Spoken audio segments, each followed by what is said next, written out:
All units, please respond. We got a 7467. Two idiots spilling the tea about their neighbors. Welcome to Crazy Rich Neighbors. The Unsealed Epstein Files. There goes the neighborhood. Hey, delightful bougie crew and degenerate CRN trolls. Got a question, a comment, or a buck wild neighbor story? Hit us up at 239-300-7276. And to sponsor our awesome show, please do hit us up at info@crazyrichneighbors.com. And thank you to our sponsors, the awesome podcast junkies right here in Boca Raton, Florida. Indeed. Full video episodes are available on our Crazy Rich Neighbors YouTube channel. Please smash that subscribe button and tell a friend. So this week we're delving into the sick, sick world of Jeffrey Epstein with excerpts from his newly unsealed grand jury testimony from the investigation into Epstein in the summer of 2009, you guys. Needless to say, this content is adults only, so it's rated E. We're not taking shots. No, It's child. already rated E. You've been warned. So if kids are nearby, please pause and resume the episode later. Indeed. So in lieu of a cocktail of the week, drink whatever you can get your hands on because you're going to need to numb yourselves from the disturbing details we're about to divulge. Yes. You want to take that one? We sort of flipped parts. Oh, yes, you guys. So a change in Florida law led to unsealing the Epstein grand jury testimony just days ago, okay? And T. Cagney and Lacey did, okay? So we'll be reading excerpts from the testimony as most of the witnesses are minors, poor things. Their names have obviously been redacted, and we will use fake names to identify them. Yes, and while this is really graphic, just know, listeners, that I've taken out or omitted the extremely graphic stuff because it is so cringy and depraved and disgusting. And what we'll present will give you enough of a picture of what went down. So Yes. Ben is joining us today. He's going to read the part of Detective Joe Ricari from the Palm Beach Police Department. How you guys doing? Hello, hello. Hi, Benny. Hey, Benji. Hey, yeah. I'm looking forward to this. This is, this is gonna be a fun time. His acting debut. Yes. Ben's taking it very seriously, okay? Indeed. Agents. Couldn't sleep last night. Not for the usual reason. I know, right? Anyway. And Mia, you'll be reading the testimony of Sally, one of Epstein's alleged minor victims. Again, is not her real name. And I will read the part of State Prosecutor Lana Bolovacek. Now, without further ado, I'm just going to read off the paper one here. So, Detective Joe Ricari, how did this case come to the attention of the Palm Beach Police Department? On March 14th, 2005, a phone call was received from a woman who felt there was some sexual activity had occurred to her daughter, Sally. What did she think was going on?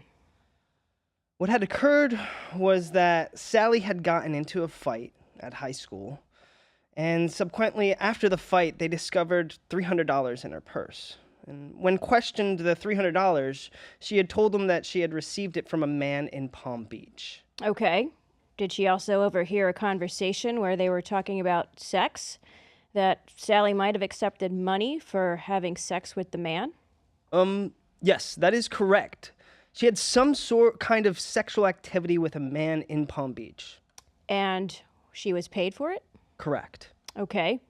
Was Detective Pagan able to find out the circumstances about why the fight occurred?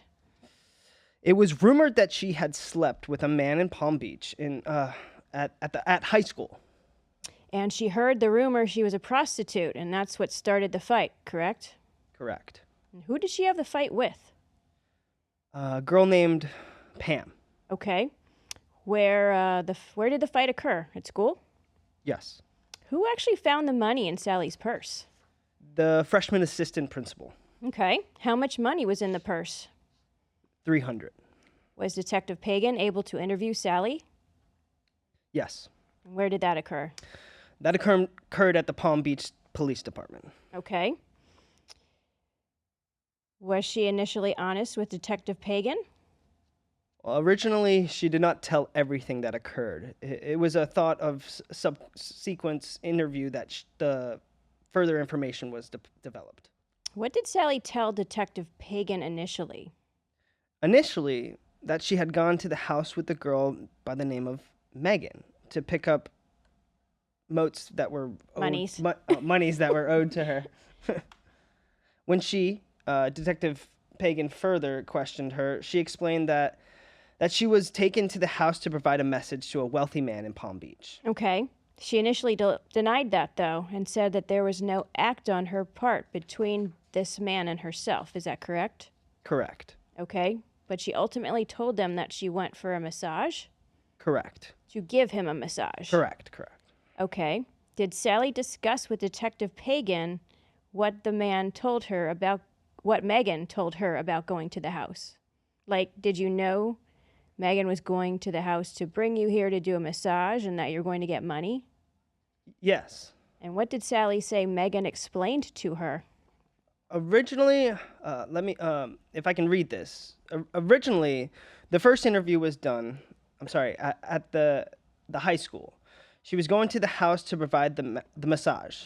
It was offered to her by Megan to provide the massage to this man who was later identified as Jeffrey Epstein.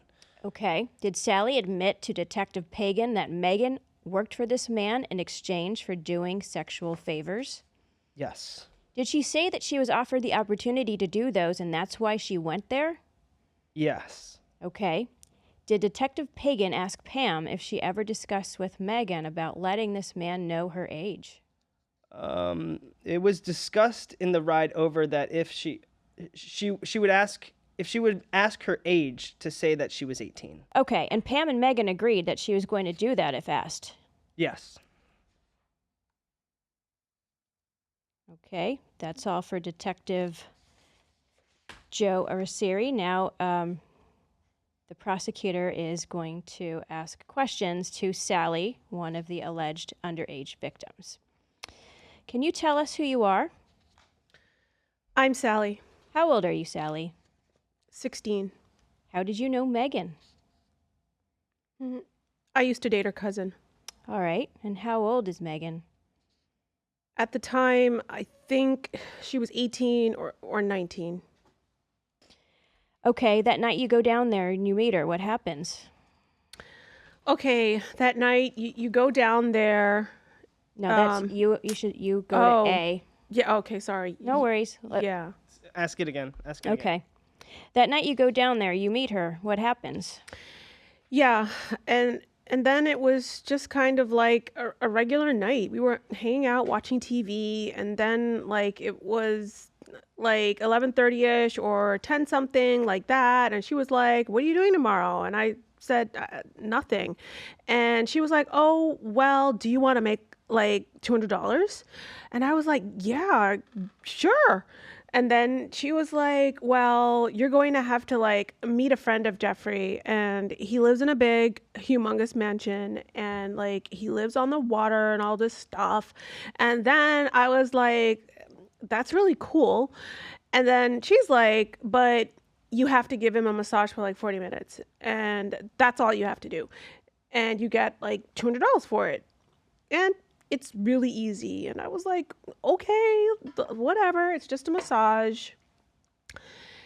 Then we went outside, and Megan had called Jeffrey on the phone, and Jeffrey's assistant lady, I don't remember her name. She answered the phone, and she said that somebody could give Jeffrey a massage tomorrow. And the lady asked how old I was, and who was like, I don't know, my name. But Megan said that I had to be 18. So she told the lady that I was 18 and a senior and everything. And so the little assistant lady said, "Okay, that's fine. Come tomorrow." So I went home.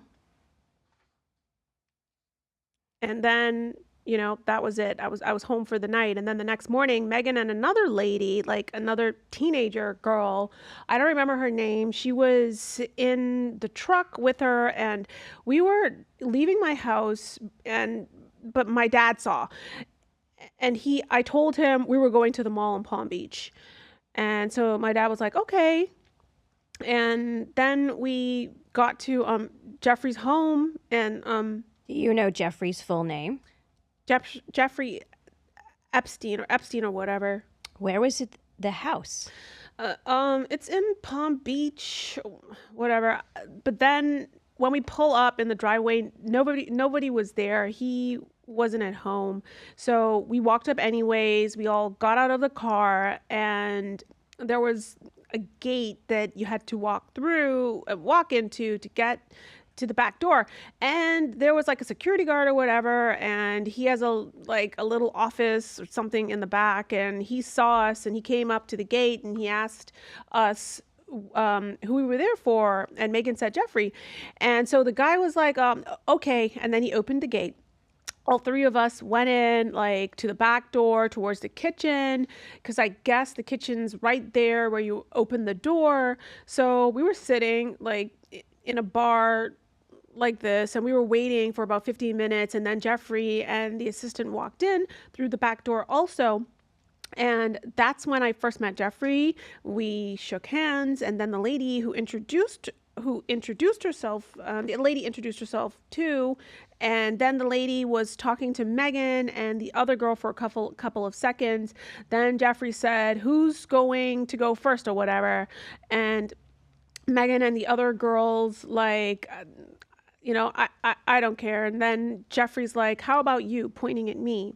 And I was like, okay. And then I was like looking back at Megan and laughing. And then she was just like, scooted her hands to go, and she was laughing too. And I was like, okay. And then we were in the kitchen, and it was like a little hallway, not really, but it's like a stairway, and you go upstairs, and we were walking up there. And the assistant lady walked me up there, and as Jeffrey was talking to them after, and then she was pointing out all of these pictures and all of this stuff, and then leading me to like a bathroom, and I was like, yeah. And then there were two closets, and then she went into one of the closets and pulled out a massage table and set it out in front of us, like this couch, and she put like a little blanket or whatever over the massage table. And then she opened up the drawer, and there was like a whole bunch of different like lotions and for getting massages, and she just picked like a couple of them and just set them on the vanity table. And there was a big mirror on the other opposite wall to the massage table. And then she told me to get undressed, but like keep your bra and panties on. And I was like, okay. And then she said, Had Megan told you about that before? no.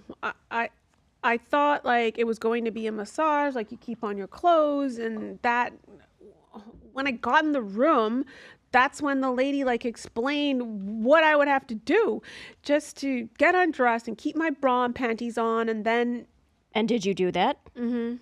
Is that a yes? yes.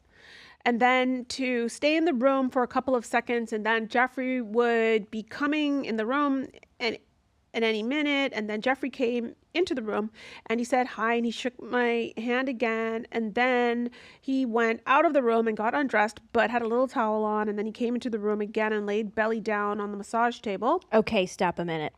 What did this man look like, this Jeffrey Epstein? Old. How old? He looked 50-ish, maybe. Ouch. Okay. 40. How was he dressed when you initially met him? He was like going golfing. He just had on a little polo t-shirt and khaki pants. Okay. And how were you met when you first went to his house? I was wearing just a regular t-shirt, my Hollister shirt, and just some jeans. Okay. What kind of underwear did you have on? A thong. And the bra? What type of bra? It was a bra. Okay. No special certain type, but thong underwear. Were you uncomfortable getting down to your bra and underwear? Like I was kind of hesitant. I was like sitting in the room until Jeffrey came in, like thinking like to myself, well, like what is going on? Like, I don't know. I was kind of hesitant, but then I just didn't care because I wanted the $200 because I wanted to spend it. And then I just didn't care. Okay, all right. So he comes out and he's in a towel. Start from there. And then he's like laid on the massage table, got on his stomach, and then he told me like to grab any of the 3 lotions that I had put down on the table. And so I just grabbed one of them, and then he just gave like, I sat first. I wasn't sitting on the table because he was sitting on the table, and I was just kind of like, I just stood up, and then I started to give him a massage, and then he started making conversation, asking me exactly what Megan was going to tell me to do, like what high school do you go to and all that stuff. So Did he ask you how old you were? and I And what did you tell him? I told him I was 18, and he asked me like, what do you like to do in my spare time? And I said I like to dance and all this stuff, and he was just asking me small talk. And then he was like, oh well, you don't have to stand up, you can sit on the table. So I sat on the table and I was giving him a massage, and I think the massage, it was a couple of minutes, like 15 or 20 minutes, and this whole time we were just conversating about anything, and he was telling me how he had another house in New York and just a whole bunch of stuff that I was like amused by. And then after like 20 minutes of giving me a massage, or like 30 minutes or something, it was around that time he asked me if I wanted to make an extra $100, and that I'd have to use. Before we get there, let me just ask you a couple of things. You said that the assistant had you undress. Mm-hmm. Is that a yes? Yeah. Do you remember telling Detective Pagan that it was Jeffrey Epstein who asked you to undress? No, I'm like positive it wasn't Jeffrey, because he didn't come into the room until after I was already in my underwear and bra. All right. When you talk about getting on the table, do you recall telling Detective Pagan that you were actually straddling him? That's what, when I got on the table, like after a couple of minutes. Okay, and you were straddling him with your bare buttocks to his bare buttocks. Yeah, well, kind of. There was a towel that, like, it was kind of covering his butt, but not really covering his butt. It was not really covering his butt, but I was laying, like, on his lower back near his butt, but, like, I wasn't on his butt. So you stated you already exposed your bare buttocks and you're touching his bare buttocks. That would be kind of correct. Okay. And then, yeah, I guess. all right. You could say that. So how long did that go on when you're sitting on top of him? Until like the massage part was over, and then he like asked, well, would you like to make an extra $100? And I said, sure. And he was like, well, I have to, like, you're not going to be giving the massage anymore. It's going to be something different. And I was like, well, what is it? And he was like, can I use a vibrator on you? And I said, okay. And then he got up and went into his like other room for a couple of seconds. And we are not going to go into the rest of Sally's testimony on what happened from here because it is too graphic. So suffice it to say that the vibrator is used and Jeffrey then satisfies himself.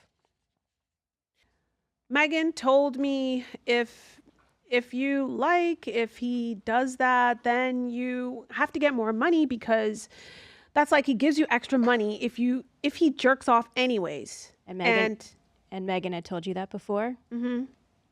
She said, she told me that, like, the night that I, like, had this whole conversation with her, she told me about it. Okay, so she just didn't tell you that you were going for a massage. She told you that you may have to take your clothes off. No, she didn't tell me that I had to take my clothes off, but she said that if he jerks off in front of you, then you can get more money. Okay, so when he offered you the extra $100, you had a pretty good idea what was coming next. Yeah. And he went into the, out of the door, back to wherever he goes. I couldn't see where he was going because the door was this way and he walked out. And I guess he had his money behind the door because it only took a couple of seconds for him to come back into the room. And then he opened his money, like his wad, and gave me $300 dollar bills and told me thank you. And then he was like, there was a notepad there next to the couch, and he told me to write my name and number because I had a cell phone at the time, and he told me to write my cell phone number down and how he could get a hold of me and all of this stuff. You got dressed. Did he take you downstairs, or do you go downstairs by yourself? I just went downstairs by myself. Who was down there? Was Megan still down there? Yeah, she was there, and this other girl was there, and the assistant lady, she might have been there, but I don't know. I can't remember. But then after that, we left. Like, they didn't do anything. She got money, but she didn't do anything. Who? Who is she? Katie? Who is she? Do you know how much money Katie got? I think it was $300 too. Okay. Or maybe 200 or 300.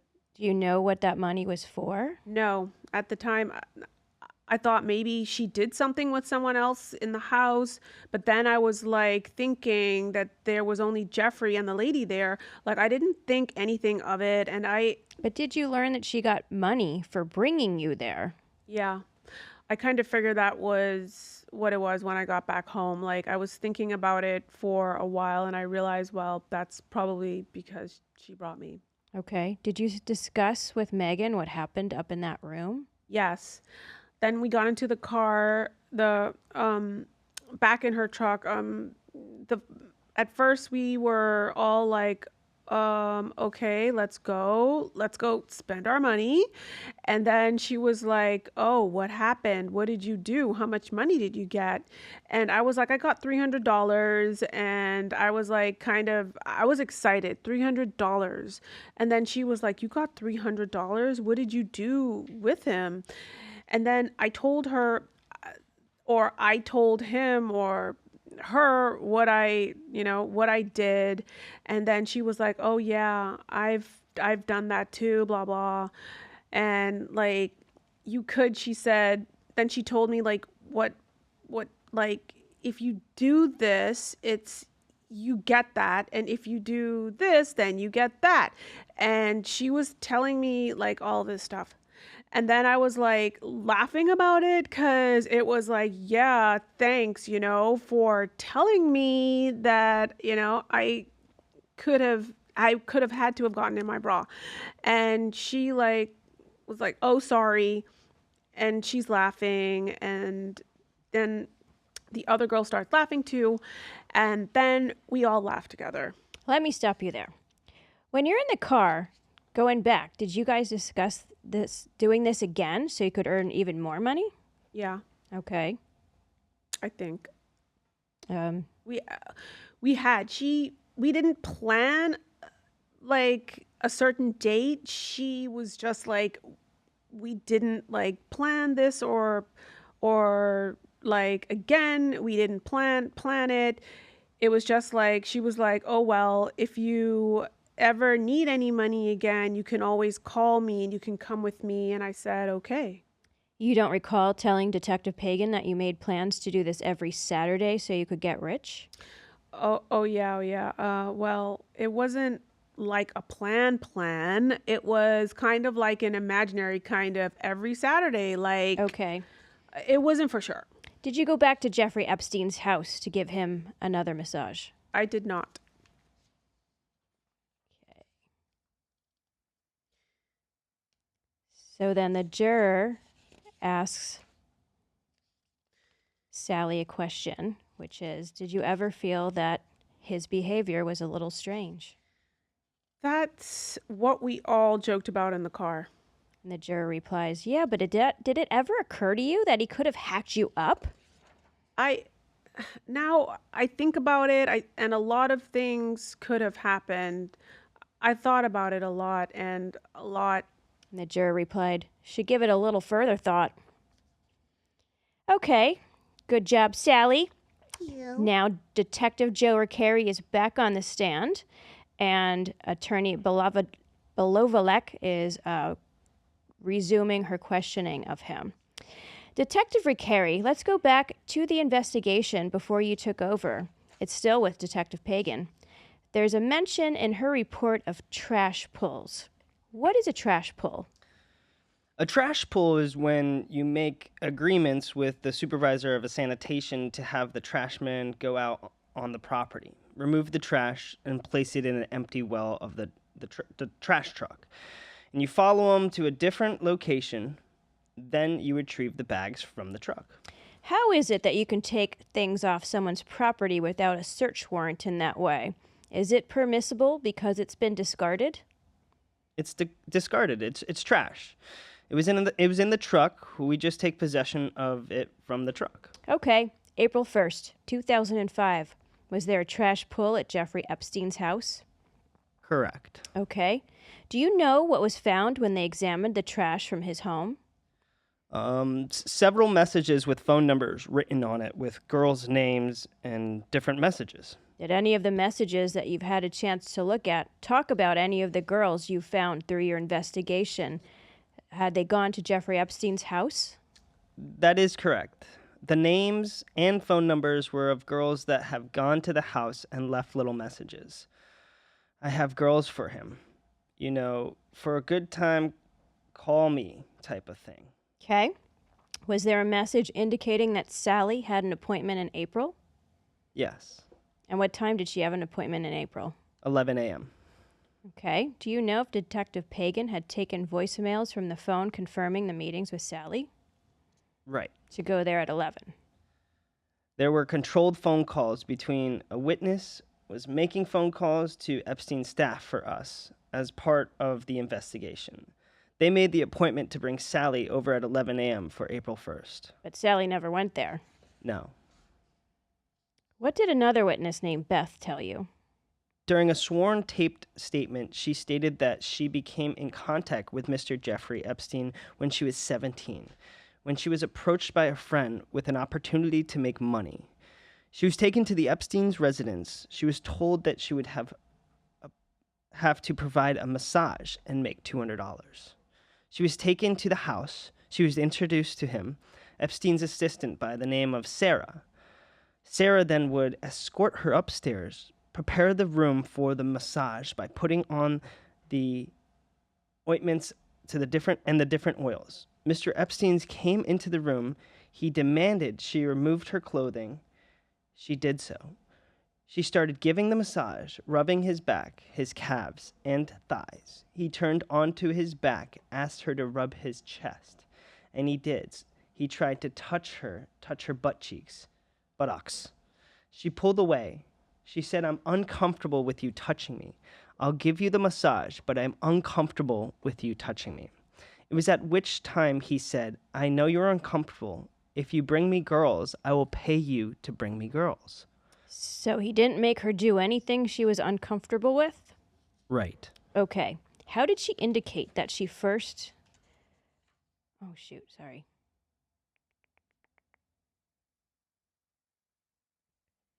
When he talked to her about bringing other girls to him, since she's uncomfortable, what was her response to him? She agreed to bring the girls to him, and he told her, the younger, the better. She brought a 23-year-old to massage him, and he told her that she was too old and he wanted someone younger. Yuck. Mm-hmm. Knowing that she went to high school, he recommended that she ask her friends. During the statement, she gave me approximately 6 names that she can remember that she took to the house that all went to the same high school. Did you ask Beth if she told these people what to expect when she took them to Jeffrey Epstein's house? She explained that all the girls knew what was to be expected. The more you did, the more money you would make. She explained that there was going to be a massage or possible touching, and you would have to provide the massage either topless or naked. During your conversations with Beth, did she refer to herself as somebody famous? On the ride back to her house, she had stated that she was like Heidi Fleiss, the Hollywood madame that provided girls to clients. Was Beth paid money, did she tell you, for bringing these other girls? Yes. How much money? She was paid approximately $200 for every girl she brought. Just one time per girl, or every time she brought a girl, did she get another $200? Every time she brought a girl, she got $200. Okay. Do you know of any of the girls that they say went to his house after 2005? No. I don't believe Mr. Epstein has been back. He learned of the investigation in October. At one point, Epstein introduced his other assistant, Nada, to a minor, Amanda. Nada explained that she had brought her from Yugoslavia to the United States to be his sex slave. Were you able to confirm that? I know that she is here on a visa, a modeling visa. You don't know the purpose she's here other than you were able to confirm the visa. Yes. Okay. She's here for a visa. What did Amanda describe as the progression of sex acts? He introduced Nada into their routine. So it became a threesome at some point? Right. How much additional money did she make for that? $200 extra. And then she agreed? At which point she agreed. She had stated that Mr. Epstein had a deformed... Oh, that's you, me. sorry. It's okay. At which point she agreed. She had stated that Mr. Epstein had a deformed penis and did not want to have any kind of intercourse with him. Okay. You said that they introduced sex toys and purchased sex toys. Who purchased the sex toys? Nada. Was Amanda with her when they were purchased? It is... yes. Okay. So Amanda and Nada went to purchase the sex toys? For Epstein's birthday, correct. Okay. And during that time, he penetrated her when she was either 17 or 18. You're not clear. Which? Right. Okay. This was towards the end, because after that, she stopped going to his house. How many? 100 times? Did she indicate how much money she made during this 2-year period that she was going to see him? Well, she received $200 and $1,000. Each time? Each time that she went. That day, he forcibly entered himself into her. He paid her $1,000. Who is Danielle? She provided a sworn tape statement that she had been taken to Epstein's house by a friend from high school. This is the same person that took Amanda? Correct. Okay. She was told as well that she would have to provide the massage and would be paid $300 for the massage. How old was she at the time? 17, I believe. What did she describe happening when she went there the first time? She was taken to the house and introduced to Epstein's assistant. Pretty much... Which one, Nada? Or Sarah? Oh, Sarah. Okay. It was pretty much consistent with all the girls. They would be introduced to the assistant, who would then lead her upstairs and prepare the room for the massage in the master area. She would put a blanket over the massage table and provide the ointments that Mr. Epstein would like to have been used. Was that a one-time thing with Danielle, or did she go back? She stated that she had gone back 4 or 5 times. Similar acts each time she went back? Correct. Similar amounts of money each time? It started to escalate. I mean, each time that she went, further things started to happen. It was the same monies, though, provided. So the sex acts became more involved? Correct. Okay. She was what? You said 17? Correct. Did she tell Jeffrey Epstein that she was 17? No. Did any of the girls ever tell him that they were under 18? Well, he knew that they went to high school. That was not my question to you. Okay. Did any of the girls ever tell Jeff Epstein that they were under 18? Not to my knowledge. And some of them affirmatively lied and said they were 18 when they were not, didn't they? Correct. But was he aware that they were going to high school? But he was aware that they were going to high school. Correct. Okay. How much money did Danielle make? $300 for each massage. Was she ever given anything other than cash money? She was also given a Western Union wire from New York for a Christmas bonus. How much was the Christmas bonus? $200. All right. At some point, you spoke with someone named Alfredo Rodriguez. Correct. Who is he? He's a former houseman of Jeffrey Epstein. What did he describe his duties when he was employed by Mr. Epstein? He was basically everything. He was the butler, the driver, in charge of security. He was basically everything for the house. Okay. He did anything Jeffrey wanted? Right. Okay. Did Alfredo Rodriguez give you any information regarding your investigation? He explained that he had knew something was amiss during his employ with Mr. Epstein. He would see girls as young as his daughter come in and say that they were his masseuses. And when he asked how young, he said very young. Too young to be a masseuse. Did he give you any other information? He also stated that he had kept a folder for his protection, some notes that were made during his employ with Mr. Epstein.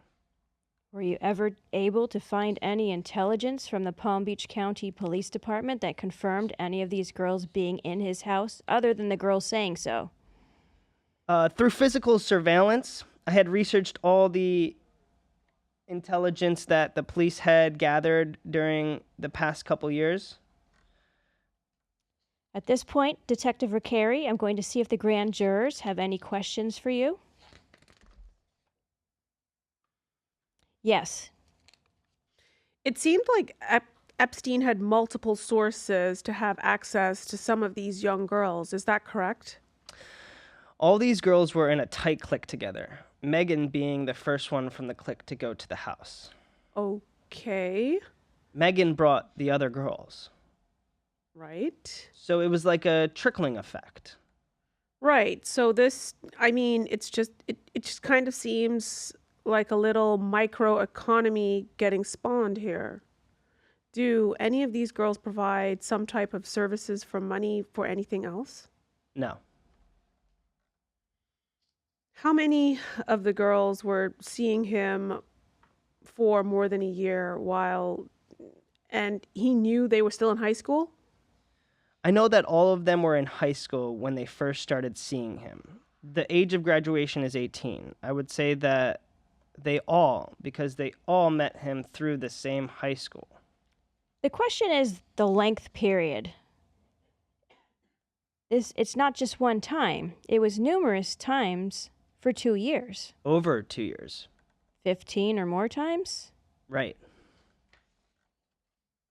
And the girls are still in touch with him, telling him about your investigation? I know for a fact that one is. Or telling Sarah or Nada? Right. I know that. One girl has called, and the other girls that I've interviewed or approached to be interviewed have called him. And there are other girls that refuse to talk to you? Right. I love Jeffrey. I'm not testifying against him. Right. The juror asks a question. The juror asked a question. Didn't you say that the place in Palm Beach has the residents under surveillance? When I took over the investigation, I had our TAC team conduct physical surveillance, and they observed these girls coming in the residence in their vehicles, in their dad's cars, their mom's cars, coming to the house, seeing Epstein. Lord have mercy. Honestly, that sounds sick shit. This is crazy, but this was a Palm Beach County high school. Right. This could have been my kid's school. Could've. We don't even know because it's redacted, right? Now Right. I redacted. I wonder. Well, it's in West Palm. It's in West The school Palm. is in West Palm. Yeah. Yeah. And it was, from what I understand from not reading this, but from seeing a documentary, that it was in a low-income neighborhood. Oh. Which makes it even more easy to manipulate these girls for a couple of $100s. Yeah, of course, because those private school kids, They're not phased. What like, do they care about? 200 correct. measly bucks. Yeah. You know? Right. Unbelievable. That's crazy. That guy, thank God he's no Crazy. longer on this Amen. earth. Walking this Yeah. planet. Exactly. Yes. So my Bougie Bible pick this week it's called Secure the Sweat. And it is by a brand called One Size. And it's an aluminum-free primer. Okay, you guys, it is so hot and muggy here in South Florida. Oh, preach. I mean, forget putting on makeup. Like you're gonna melt the minute you walk outside. Yes. Okay. So it's like a beauty grade, sweat-proof, waterproof, oil-proof primer that locks in the makeup and helps to maintain your matte finish by controlling oil and shine for up to 12 hours. The good thing is it's vegan, cruelty-free, and it is gluten-free. It's expensive. It's a little teeny tiny tube for like $34. Well, if it works, it's worth it. Yeah, but it's dermatologist tested and it does not clog your pores. And you can find out more. Well, of course, everything's on Amazon, but they're also on Sephora, and you can find out. You can also order on onesizebeauty.com. You subscribe, you save like $10 on or 10% on the first order. Nice. Yes. Well, my Bougie Bible pick today is one of my favorite places. It's Doris's Italian Market in Boca Raton, but they're also in Pembroke Pines, Sunrise, and Coral Springs, and North Palm Beach. Amazing Italian market. Everything from meats to amazing prepared foods. The bakery is to die for. Ben is concurring. Oh, yeah. I love... Oh my God. Ugh. It's amazing, y'all. And if you are of Italian heritage like I am, you will be so happy with so many familiar items. They've been doing this since 1947. They got it down pat. Now, yes, you can get it on Instacart, but what I will tell you is that not everything is on Instacart. So drag your little tushies there and go in person because you will miss some things, especially like specialty meats and other, like the prepared foods. You won't be able to see that on their Instacart account. So again, check them out at dorismarket.com. Sounds divine. That's all we got, you guys. So give the gift of crazy and please share this show with your friends. Follow us on your favorite platform and don't miss an episode. Follow us on IG at Crazy Rich Neighbors or on Facebook at CRN Podcast. You can always drop us a line at info@crazyrichneighbors.com. And remember, if you have to ask who your crazy neighbor is, it's T. It's Jeffrey Epstein. Oh, yeah, baby. I take that back. Ain't my boo-boo. It is Epstein. Bye, Bougie Crew. Love you guys. Be good. Bye, guys. Bye.